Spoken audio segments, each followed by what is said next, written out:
Market में ना आपके दिमाग की रोज धज्जियां उड़ जाती है। आपकी साइकोलॉजी उसकी तो मां बहन एक हो जाती है।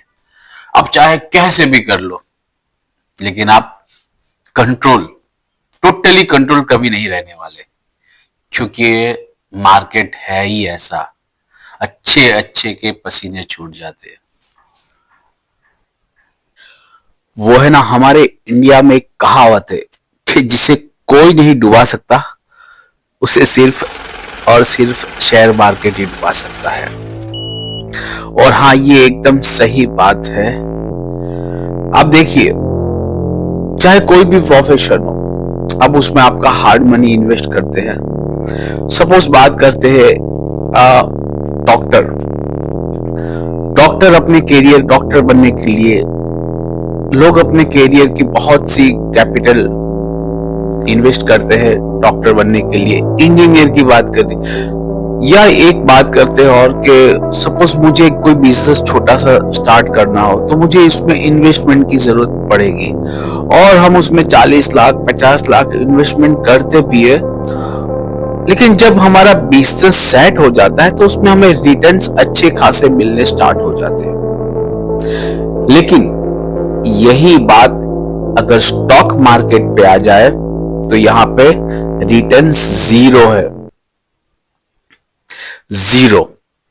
क्योंकि मैं ऐसा क्यों बोल रहा हूं, आप सोचिए कि सेबी खुद कह रही है कि 98% लोग स्टॉक मार्केट में पैसा गंवाते हैं।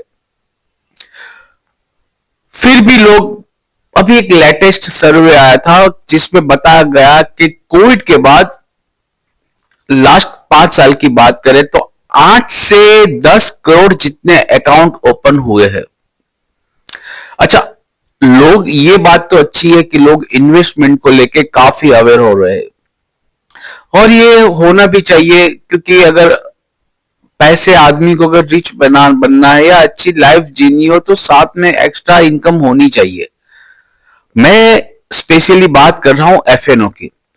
अच्छा, आप स्टॉक मार्केट में फुल टाइम के लिए इन्वेस्टमेंट करते तो नो डाउट आपको उसमें कुछ अच्छे रिटर्न्स मिल सकते हैं, या आप आईपीओ की बात कर रहे, वो भी सही है।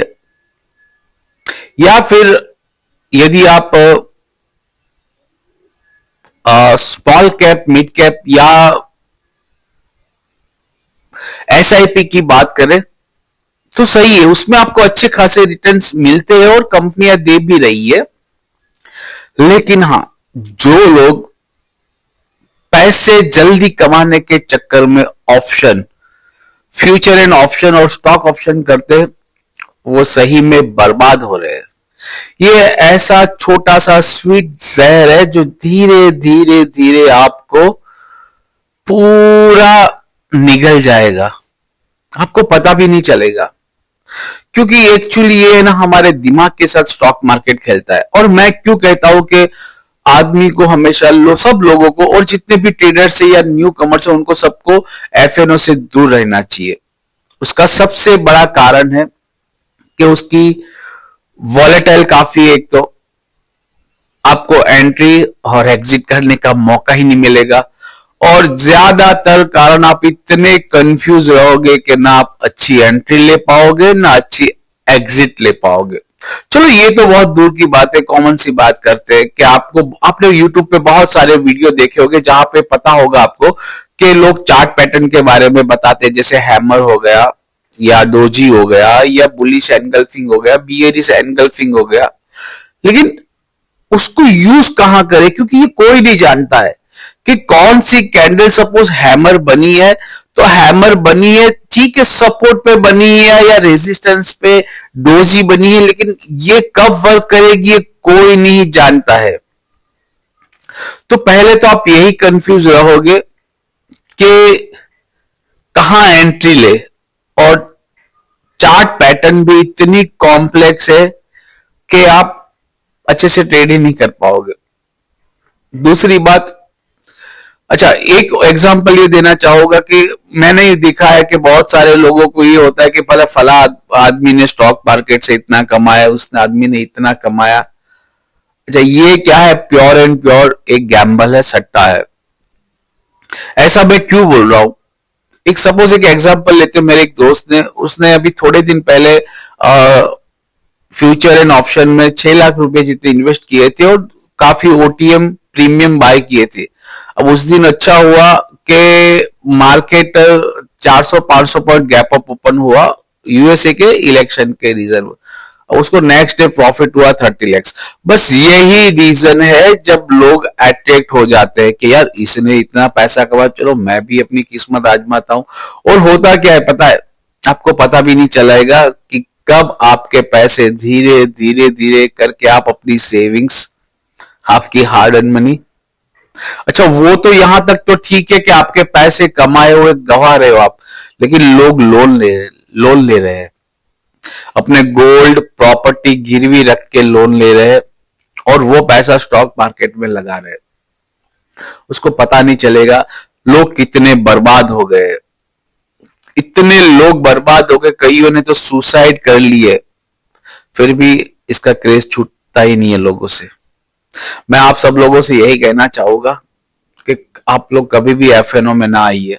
अगर चाहे कोई कितना भी बड़ा पैसा क्यों ना कमा लिया हो और वो आपको चाहे कितनी भी तौर तरीके सिखा ले, technical analysis, chart pattern, candle stick या स्टॉप लॉस साइकोलॉजी, कोई भी बात करे, लेकिन आप कभी भी स्टॉक मार्केट से फुल टाइम में अपना ना ही कैरियर बना सकते हो ना ही पैसे कमा सकते हो।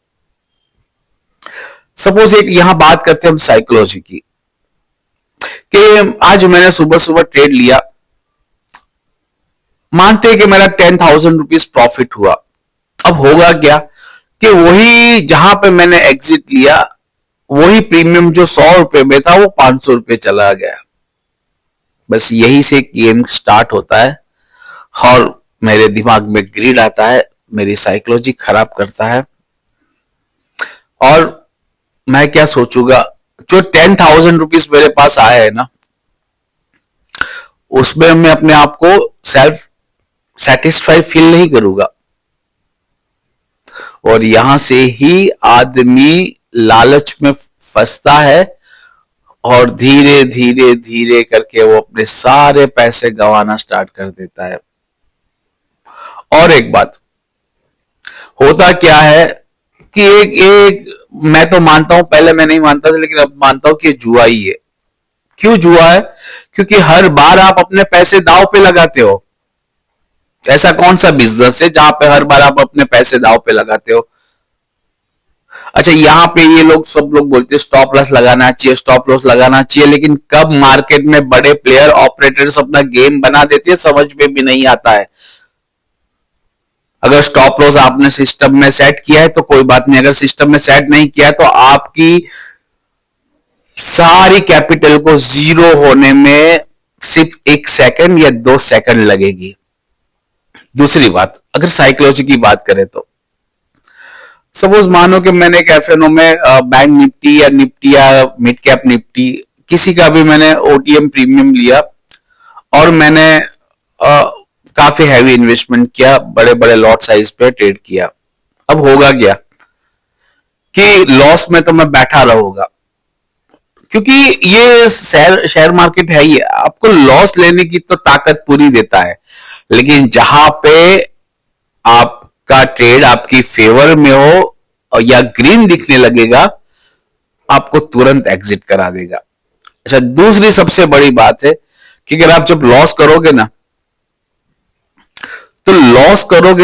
तो आपको मार्केट एक बार तो जरूर याद दिलाएगा कि भाई ये तेरे बस का नहीं है, लेकिन जहां पे भी प्रॉफिट होगा ना, आप अपने आप को 30 मार खा समझने लगोगे और यही सोचोगे यार मेरे में कैलिबर है, मैं कर सकता हूं, मैं प्रॉफिट कर सकता हूं, मैं इसमें अपना कैरियर बना सकता हूं। बस यही से हर चीज स्टार्ट हो जाएगी आपको बर्बादी के रास्ते पे ले जाने की। और क्यों?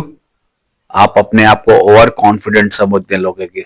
अच्छा, दूसरा क्या सोचोगे, यार मैं सुबह 10 से शाम को 7 बजे तक की नौकरी करता हूँ, इतना हार्डवर्क करता हूँ और मुझे 30,000 40,000 सैलरी मिलती है, या अगर बिजनेस की बात करें तो 50,000 80,000 में पर मंथ अर्न करता हूँ।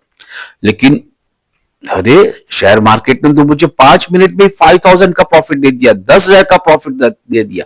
सोचो अगर मैं हर दिन इतना प्रॉफिट करूंगा तो महीने की मेरी इतनी इनकम हो जाएगी।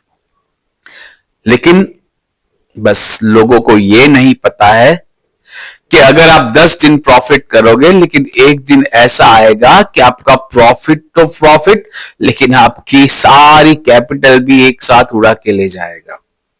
लेकिन फिर भी लोगों की साइकोलॉजी ऐसे हो जाती है कि चाहे कितना भी लॉस हो जाए, आप हर एक आदमी को पूछिए कि वो कितना कमाता है शेयर मार्केट में, या पूछिए कि कितना लॉस किया है, यही बोलेगा किसी ने 2 लाख गवाए, किसी ने 10 लाख गवाए, किसी ने 20 लाख गवाए। लेकिन फिर भी लोग रुक नहीं रहे, रुकने का नाम ही नहीं ले रहे। बस वो यही चाहते हैं कि आज नहीं तो कल मैं प्रॉफिटेबल बनूंगा, आज नहीं तो कल मैं प्रॉफिटेबल ट्रेडर बनूंगा, मैं भी दूसरों की तरह अर्न करूंगा। लेकिन एक बात आप सब लोगों को समझनी चाहिए कि भगवान ने सबके दिमाग अलग अलग दिए हैं, सबका टेम्परामेंट अलग है। कोई धीरज रख सकता है, कोई धीरज नहीं रख सकता है, किसी को लालच है, किसी को लालच ज्यादा नहीं है। लेकिन फिर भी मैं एक चीज तो बता दूं, इमोशन सबके एक जैसे ही है। बस वही इमोशन है जो हर आदमी को शेयर मार्केट में बर्बाद बनाता है।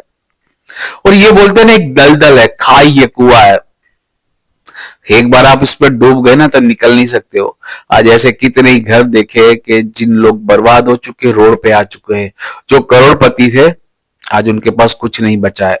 क्यों? क्योंकि आदमी ना इंपल्सिव हो जाता है मार्केट में आने के बाद। इसका एक एग्जांपल दूं तो एक आदमी ने एफएनओ में ट्रेड किया था और उसको प्रॉफिट में था, वो 20 लाख के प्रॉफिट में था, और उसने ये सोचा कि यार अभी मैं और होल्ड करता हूं, और होल्ड करता हूं, प्रॉफिट थोड़ा हो जाए, और एक इतनी बड़ी सी कैंडल बनी और पूरा कैपिटल जीरो। अच्छा, फिर भी यहां से वो नहीं रुकता है, उसको लगता है यार ट्रेड तो मेरे फेवर में ही था ना, और वो और ज्यादा कैपिटल लाता है और वैसे ही नुकसान करता जाता है अपना, और कैपिटल लाता है और नुकसान करने जाता है। दूसरों के स्क्रीनशॉट देख के, प्रॉफिट के, दूसरे ट्रेडर्स को देख के उसको मोटिवेशन मिलता है, लेकिन उन लोगों को ये नहीं पता ये मोटिवेशन किसी काम का नहीं है। अगर 1000 आदमी से कोई एक आदमी अगर सफल हो भी जाता है तो उसे सक्सेस नहीं माना जाता है, उसे सक्सेस थोड़ी ना मानेंगे। क्यों ऐसा क्यों कह रहा हूं? क्योंकि एक्सेप्शन तो हर जगह पे है ना। अगर कोई एक्सेप्शन में अगर सक्सेस हो भी जाता है तो उसको हम अपना आइडल बना के हम अपनी जिंदगी बर्बाद नहीं कर सकते। हम अपनी पूरी लाइफ की सेविंग इस तरह से नहीं दांव पे लगा सकते। मैं ऐसा क्यों कह रहा हूं कि दांव पे नहीं लगा सकते? क्योंकि ये एक जुआ ही है। चाहे लोग शेयर मार्केट को कितना भी बिजनेस का नाम दे दिया, टैग लगा दे, लेकिन वो नाम देने से वो बिजनेस नहीं बनता है। हाँ, ये अच्छी बात है कि आप अपना पूरा फोकस स्टडी पे लगाओ, टेक्निकल एनालिसिस पे लगाओ, लेकिन वो भी सिर्फ और सिर्फ स्टॉक तक ही सीमित रहना चाहिए, या फिर म्यूचुअल फंड और एसआईपी के थ्रू ही सीमित रहना चाहिए। लेकिन जहां पे अगर एक बार आपने लालच कर दी और बॉर्डर क्रॉस कर ली, और अगर आप नो एंट्री में घुसे, तो वो कहते हैं ना, यहाँ एंट्री तो सबको मिलती है लेकिन नो एंट्री तभी मिलती है जब आप कंगाल हो जाओ, बर्बाद हो जाओ। बस यही कहना चाहता हूं, और आप देखते रहे स्मार्ट लोन टिप। ये मेरी पहली वीडियो थी, आशा करता हूं आप सब लोगों को अच्छी लगी हो।